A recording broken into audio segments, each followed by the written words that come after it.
কিছুটা উদ্বেগ থাকলেও বাংলাদেশের মানবাধিকার পরিস্থিতি স্থিতিশীল। আওয়ামী ছাত্রলীগের বিরুদ্ধে মানবাধিকার লঙ্ঘনের অভিযোগ।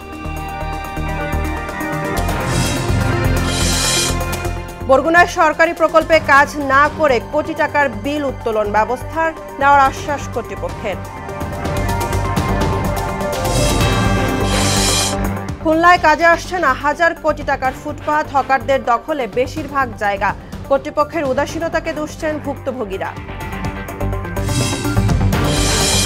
এবং মধ্যবিত্তের নাগালের বাইরে ইলিশ লাগাম ছাড়া দামে ভোক্তাদের ক্ষোভ। সরকারিভাবে মূল্য নির্ধারণের তাগিদ বাজার বিশ্লেষকদের। আসসালামু আলাইকুম, সবাইকে মোহনা সংবাদে স্বাগত। শুনছিলেন শিরোনাম, পুরো সংবাদের সঙ্গে আছি আমি বুশরা জাহানিমা। কিছু ক্ষেত্রে উদ্বেগ থাকলেও বাংলাদেশের মানবাধিকার পরিস্থিতি স্থিতিশীল রয়েছে। স্থানীয় সময় মঙ্গলবার রাতে প্রকাশিত রিপোর্টে এই তথ্য জানায় যুক্তরাষ্ট্র। এতে বলা হয় 2024 সালে টানা কয়েক সপ্তাহ ধরে ছাত্র বিক্ষোভ এবং পুলিশ ও আওয়ামী লীগের অঙ্গ সংগঠনের সঙ্গে সংঘর্ষে শত শত মানুষ নিহত হয়েছে। এসব ঘটনার পর 5 আগস্ট সাবেক প্রধানমন্ত্রী শেখ হাসিনা দেশ ছেড়ে পালিয়ে যান। 8 আগস্ট নোবেল বিজয়ী ডক্টর মোহাম্মদ ইউনূসকে প্রধান উপদেষ্টা করে একটি অন্তর্বর্তী সরকার গঠন করা হয়। এরপরে আগস্ট মাসে কিছুটা মানবাধিকার লঙ্ঘনের ঘটনা ঘটে, তবে সার্বিকভাবে বাংলাদেশে মানবাধিকার পরিস্থিতি স্থিতিশীল রয়েছে।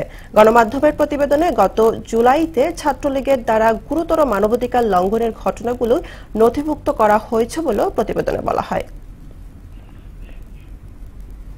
বরগুনার পাথরঘাটায় কাবিখা, কাবিটা ও টিআর প্রকল্পের নামে সরকারি অর্থ আত্মসাতের ভয়াবহ চিত্র উঠে এসেছে। কাজ নেই, তবুও বিল উঠেছে কোটি টাকা। 2024-25 অর্থ বছরে 7টি ইউনিয়ন ও একটি পৌরসভায় মোট 178টি প্রকল্পে 4 কোটি 33 লাখ টাকা বরাদ্দ থাকলেও অধিকাংশই প্রকল্প বাস্তবায়ন হয়নি। অনিয়মের বিরুদ্ধে আইন অনুযায়ী ব্যবস্থার কথা জানান ইউএনও। সুমন মোল্লার প্রতিবেদন, জানাচ্ছেন আফরিন পপি। সরকারি হিসাব অনুযায়ী বরগুনার পাথরঘাটায় কাবিখা, কাবিটা এবং টিআর প্রকল্পে 4 কোটি 33 লাখ 89,484 টাকা বরাদ্দ দেওয়া হয়। এর বাইরে পাথরঘাটা পৌরসভায় 5টি টিআর প্রকল্পে বরাদ্দ রয়েছে 11 লাখ 56,000 টাকা। বড়ইতলা, হাতিমপুর, মাছের খাল, নিজ লাঠিমারা প্রতিটি এলাকাতেই কাগজে কলমে প্রকল্পের কাজ দেখানো হলেও বাস্তবে দেখা যায়নি উন্নয়ন। এখানে মনে করেন যে 2টা লোক রাখিয়া 2 সাইড দিয়ে মাটি উড়াইয়া মনে করেন যে ফিকেই দিয়েছে, আর একটা বেকুয়া নিয়ে 2 দিন মনে করেন যে মাটি উড়াইয়া হটনাট করিয়া চলিয়ে গেছে। এবছর কাজ হয় না, গত বছর আষাঢ়ের শেষ দিক দিয়ে কাজ হয়েছে। তা তো খাইয়ে চেয়ারম্যান মেম্বাররা কিয়া থইয়ে দেয়। এতে মাটি দিয়েছে সত্য, কিন্তু 6 ইঞ্চি মাটি হয়েছে কি নেব রাস্তার উপর। যাতে আমাদের এই কাজটা সুষ্ঠুভাবে হয়, এইটাই আমাদের দাবি। যে এস্টিমেট দিয়েছে সেই এস্টিমেট অনুসারে কাজ বাস্তবায়ন করছি। আমি যতদূর শুনেছি 1 জাহাজ দিনের বেলায় 1 জাহাজ এসেছে, কিন্তু তারপরে আর দিছে কিনা সেটা জানি না। 4 কোটি 21,79,315 টাকার কাজের এখানে 10 লাখ টাকার কাজ দৃশ্যমান নাই, সব লুটপাট। টিআর কাবিখার যে কাজ হয়েছে এটা আসলে দলীয়ভাবে কোনো কাজ হয় নাই। অভিযোগ অস্বীকার করে প্রকল্প কর্মকর্তা জানান প্রকল্পের বাস্তবায়ন হয়েছে। আমার লোকেরা কাজ করছে, আমরাও কাজ বাস্তবায়ন করাইছি, আমরা কাজ করাই তারপর তারা বিল নিয়েছে আমাদের কাছ থেকে।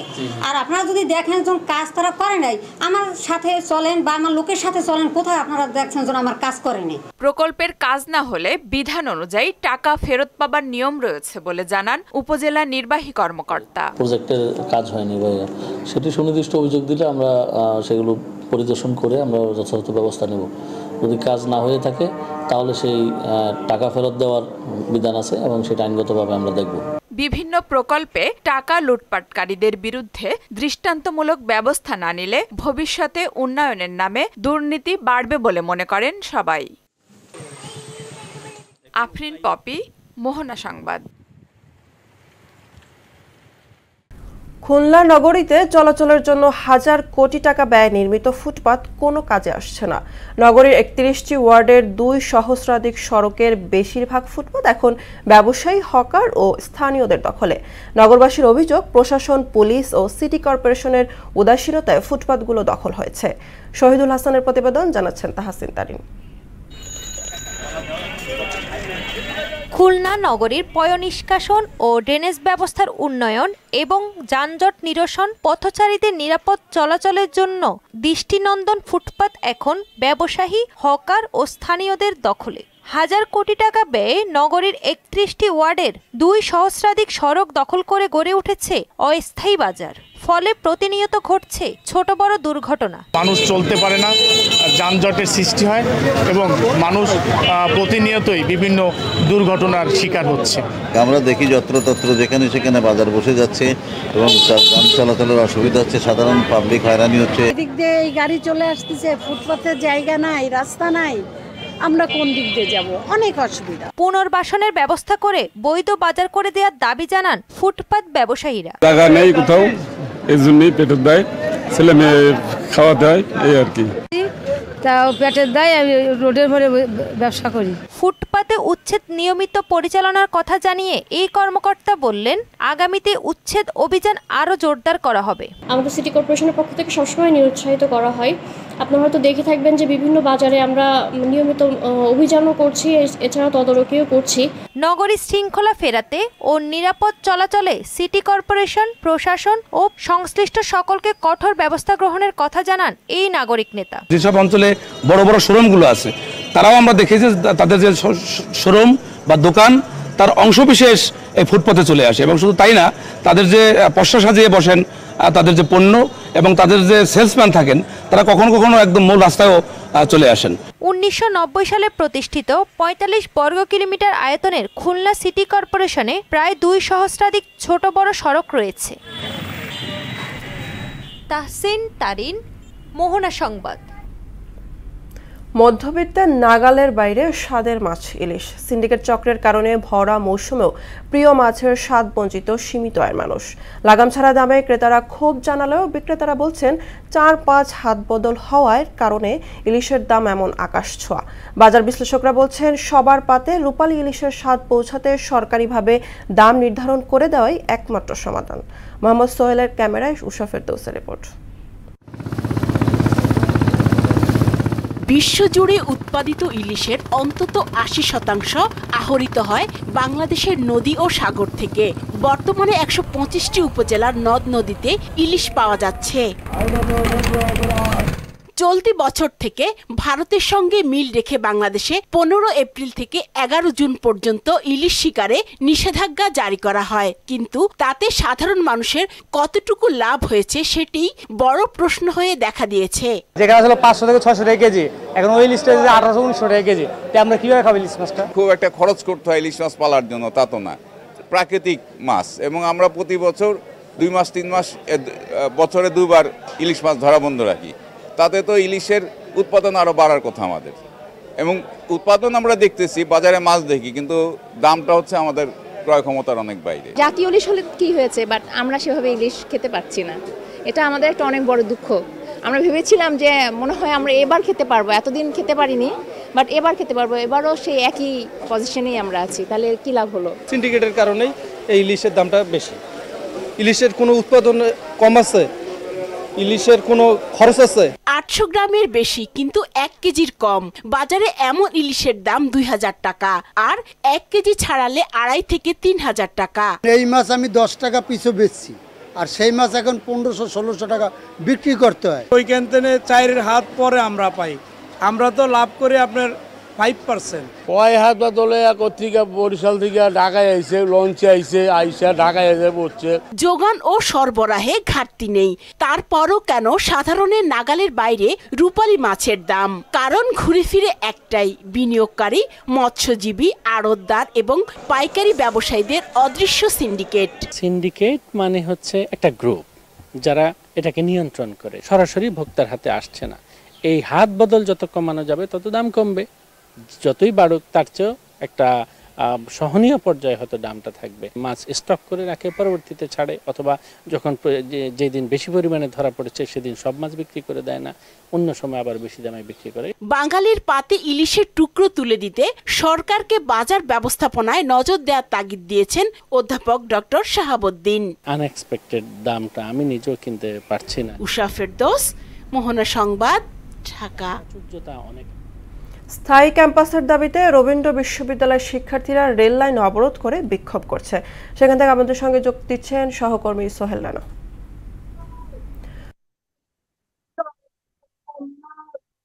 রেল লাইন অবরোধ করছে, সেখানকার সবশেষ পরিস্থিতি সম্পর্কে জানাবেন।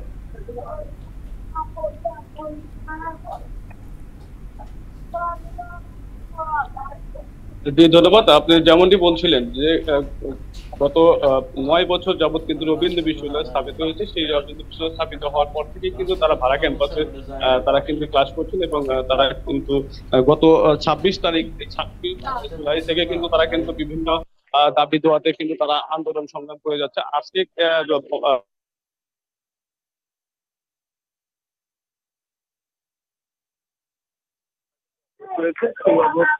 করে রাখার কারণে কিন্তু যারা মানে ঢাকা থেকে উত্তর অঞ্চল উত্তরপন্থী অঞ্চলের কিন্তু যে রেলপথ রয়েছে সেটি কিন্তু বন্ধ করে দেওয়া হয়েছে। এর সাথে কিন্তু সংযোগ বিচ্ছিন্ন হয়েছে। আমরা সকাল থেকে লক্ষ্য করেছি যে রবীন্দ্র বিশ্ববিদ্যালয়ের শিক্ষার্থীরা রবীন্দ্র বিশ্ববিদ্যালয় স্থায়ী ক্যাম্পাস নির্মাণ দাবিতে এবং বর্তমান দাবিতে রবিবারে কিন্তু তারা কিন্তু উত্তর অঞ্চলে যে মহাসড়ক রয়েছে সেই মহাসড়কটা কিন্তু তারা অবরোধ করেছিল এবং তারা কিন্তু 48 ঘন্টা আলটিমেটাম দিয়েছিল যে পরিবেশ উপদেষ্টা রেজওয়ানা হক এবং পদত্যাগ এবং তারা যে স্থায়ী ক্যাম্পাসের দাবিতে যে আন্দোলন করছেন তাদের আশ্বাসের জন্য না পাওয়ায় কিন্তু আজকে কিন্তু রেলপথটা তারা ব্লক করেছে। আমরা একটু জানতে চাইবো যে আজকে কেন রেলপথ? হ্যাঁ, আমরা যে দীর্ঘদিন যাওয়ার বিভিন্ন ধরনের কর্মসূচি অবলম্বন করতেছি সেটা কারো অজানা নয়। এই যে রবীন্দ্র বিশ্ববিদ্যালয়ের ডিপিপি নিয়ে যে তালমান সারা বাংলাদেশের মানুষ জানে। আর আমাদের বিভিন্ন ধরনের কর্মসূচি আমরা অবলম্বন করার পরেও সরকারের পক্ষ থেকে কোনো দৃশ্যমান পদক্ষেপ আমরা পাইনি। ফলপ্রসূ আমরা এই ধরনের আন্দোলন রেল স্টেশন ব্লক আরো বিভিন্ন ধরনের আন্দোলন আমরা করতে বাধ্য এবং আমরা সরকারকে বলবো যে দ্রুত যেন ডিপিপি অনুমোদন করে, তাহলে আমরা আরো কঠোর কর্মসূচি অবলম্বন করতে আমরা দ্বিধাবন্ধ করব না। ধন্যবাদ। যেমনটি শুনছিলেন যে আজকে কিন্তু তারা কিন্তু এই যে মহাসড়ক ব্লক করার পরে কিন্তু আজকে কিন্তু রেলপথ ব্লক করেছে। তারা এই উল্লাপাড়া স্টেশন এলাকায় যে ব্লক করেছে তারা কিন্তু এই 9টা থেকে শুরু করেছে। এখন যতক্ষণ পর্যন্ত তাদের দাবি আদায় না হয় ততক্ষণ পর্যন্ত কিন্তু এই রেলপথ ব্লক রাখবে বলে তারা কিন্তু জানিয়েছেন। এই ছিল সিরাজগঞ্জের উল্লাপাড়া রেল স্টেশন থেকে সর্বশেষ। চলতি বছর টাঙ্গাইলে পাট চাষে অভাবনীয় সাফল্য এসেছে। জেলায় 18,361 হেক্টর জমিতে পাটের আবাদ হয়েছে। কৃষি বিভাগের সরবরাহ করা উন্নত মানের বীজ এবং সঠিক দিক নির্দেশনায় এই সাফল্য এসেছে। তবে পানির অভাবে জাগ দেওয়া নিয়ে দুশ্চিন্তায় কৃষক। মীর আনোয়ার হোসেন টুটালের প্রতিবেদন, জানাচ্ছেন সিফাত রহমান জেসি। টাঙ্গাইলে এবছর পাট চাষে বাম্পার ফলন হয়েছে। রোগ প্রতিরোধক্ষম উন্নত মানের বীজ সরবরাহ, সঠিক পরিচর্যা এবং কৃষি বিভাগের সঠিক দিক নির্দেশনা পাওয়ায় এই বছর পাট আবাদে ব্যাপক সাফল্য এসেছে। তবে খরচ বেড়ে যাওয়া এবং পানির অভাবে কৃষকরা বিপাকে পড়ছেন। জমি থেকে পাট কেটে অনেক দূরে জাগ দিতে হচ্ছে তাদের। জাগ দেওয়ার 15 থেকে 20 দিন পর আঁশ ছাড়িয়ে ধুয়ে শুকিয়ে বাজারে নেয়ার কাজে ব্যস্ত কৃষক। চকে কোনো পানি নেই, জাগটা খুবই কষ্টকর, মানে কান্না ছাড়া কোনো উপায় নাই। এই তারিখে আর গৃহস্থ নদী নালাও বন্ধ, আমরা তো খেতেই পাট ডাবাইয়া হারছি বা ক্ষেতের পাশে নিয়ে ডাবাইতে পারছি। এখন তো আমরা পারি না, এখন অনেক দূরে না নাকি পাট খরচ আনজাদে দাম কম, নামে সোনালি আঁশ কিন্তু কাজে না। 4,000 3,500 এইরকম পাটের দাম, কিন্তু কামলা খরচ যে খরচ হয় তাতে পোষায় না আমাদের। ফটক দিয়া আমাকে ঠিক থাকে না, খরচা বাদে কোনো কিছু থাকে না। চলতি মৌসুমে জেলায় 19,818 হেক্টর জমিতে পাট আবাদের লক্ষ্যমাত্রা ধরা হয়। তবে আবাদ হয়েছে 18,361 হেক্টর জমিতে। কৃষি বিভাগের পক্ষ থেকে কৃষকদের প্রয়োজনীয় প্রশিক্ষণ এবং পরামর্শ দেওয়া হয়েছে বলে জানান এই কৃষি কর্মকর্তা। পাটজাত দ্রব্য বেশি ব্যবহার হয়, সেক্ষেত্রে আমরা জনসাধারণের মধ্যে সচেতনতা বৃদ্ধি করা এবং আমাদের সরকারিভাবে বিভিন্ন প্রোগ্রামগুলোতে যাতে পাটের দ্রব্য যাতে বেশি ব্যবহার হয়। পাশাপাশি আমাদের 15 দিন আহত আমরা কিছু পাট চাষিদেরকে বিনামূল্যে বীজ এবং সার বিতরণ করেছি, যাতে করে কৃষকরা আবার পাট চাষে আগ্রহী হয়। উৎপাদন খরচ বেশি হয়, ন্যায্য মূল্য নিশ্চিতে সরকার পদক্ষেপ নেবে বলে আশা কৃষকদের। সিফাত রহমান জেসি, মোহনা সংবাদ। এবার সারা দেশে অনুষ্ঠিত সভা সমাবেশ নিয়ে প্রতিনিধিদের তথ্য চিত্রে ডেস্ক রিপোর্ট। মুন্সিগঞ্জে শ্রীনগর প্রেস ক্লাবের আয়োজনে গাজীপুরে সাংবাদিক তুহিন হত্যার প্রতিবাদে ও দোষীদের দৃষ্টান্তমূলক শাস্তির দাবিতে মানববন্ধন অনুষ্ঠিত হয়েছে। নাটোরের জেলা প্রশাসন ও যুব উন্নয়ন অধিদপ্তরের আয়োজনে বর্ণাঢ্য শোভাযাত্রা ও আলোচনা সভা অনুষ্ঠিত হয়। জয়পুরহাটে বাংলাদেশ কিন্ডারগার্টেন অ্যাসোসিয়েশন এক সংবাদ সম্মেলনে প্রাথমিক বৃত্তি পরীক্ষা 2025-এ কিন্ডারগার্টেন ও বেসরকারি প্রাথমিক বিদ্যালয়ের শিক্ষার্থীদের অংশগ্রহণের দাবি জানিয়েছে।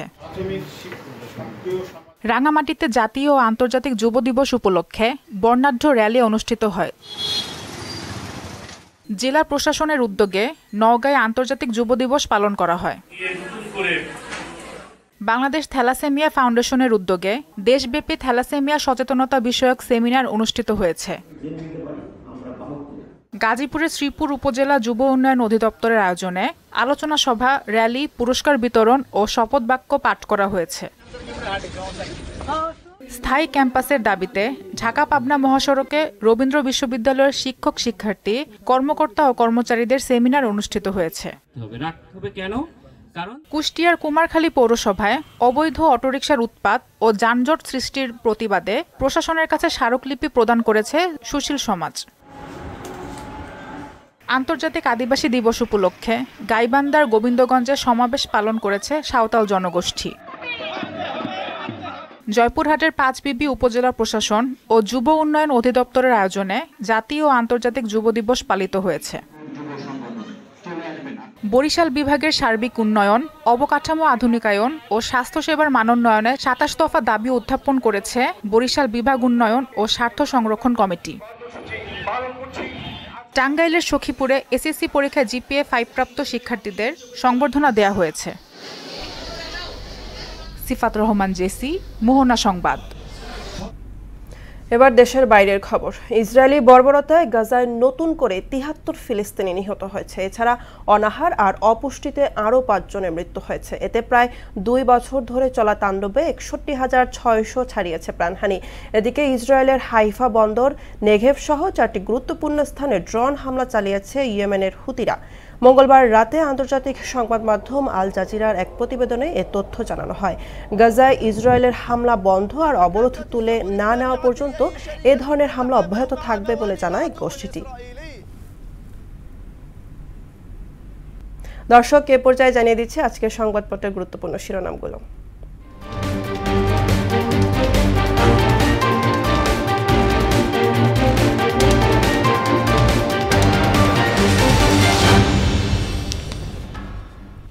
প্রথম আলো শিরোনাম করেছে, দলগুলো সন্তুষ্ট, আপত্তি ও ভিন্ন মত আছে।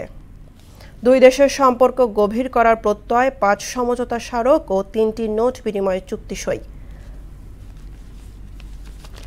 দৈনিক ইত্তেফাক, যুক্তরাষ্ট্র থেকে 2টি বাল্ক ক্যারিয়ার জাহাজ কিনছে সরকার, ব্যয় হবে 935 কোটি টাকা। অধ্যাপক ইউনুস আনোয়ার ইব্রাহিম বৈঠক, বাংলাদেশ মালয়েশিয়ার সম্পর্ক গভীর করার অঙ্গীকার। জোটসঙ্গীর প্রতীকে ভোট করতে পারবে অনবন্তিত দল। সমকাল, বিএনপির সায়, জামায়াতের প্রশ্ন, ছোট দলে মিশ্রমত।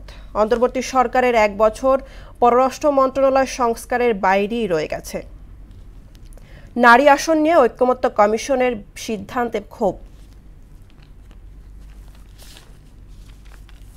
বাংলাদেশ প্রতিদিন, নির্বাচন ঠেকাতে নানা ষড়যন্ত্র, ভোট দিলে ধানের শীষে দেশ গড়ব মিলেমিশে, বলছেন তারেক রহমান। মালয়েশিয়ার প্রধান উপদেষ্টা, ফেব্রুয়ারিতে নির্বাচনের জন্য আমরা প্রস্তুত। যুগান্তর, ডক্টর ইউনুস ও আনোয়ার ইব্রাহিম বৈঠক, মালয়েশিয়ার সঙ্গে 5 সমঝোতা স্মারক সই। আওয়ামী বন্দনার নেপথ্যে কারা, হঠাৎ মুখোশধারীদের জিগির। The Daily Star, move to send peace mission to Myanmar, Malaysian PM Anwar Ibrahim reveals plan in joint press briefing with Professor Yunus. 13th general election, 45,000 polling centers, 2.8 lakh booths likely. দর্শক, এই ছিল আজকের সংবাদপত্রের গুরুত্বপূর্ণ শিরোনামগুলো। শেষ করব মোহনা সংবাদ, যাবার আগে শিরোনামগুলো আবার একবার।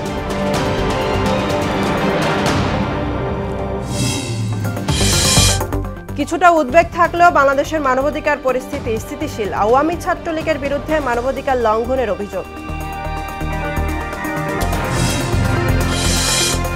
বরগুনায় সরকারি প্রকল্পে কাজ না করে কোটি টাকার বিল উত্তোলন ব্যবস্থা নেওয়ার আশ্বাস কর্তৃপক্ষের।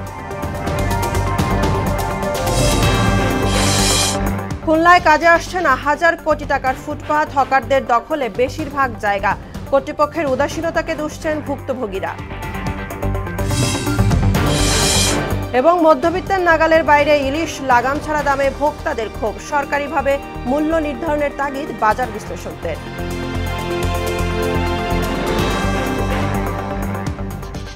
এই ছিল মোহনা সংবাদে। পরবর্তী সংবাদ দুপুর 1টা। এর আগে সকাল 11টায় দেখবেন সংবাদ এক নজরে। মোহনার সবশেষ খবর জানতে ভিজিট করুন www.mohana.tv। সংবাদ দেখতে পারেন ফেসবুক, ইউটিউবেও।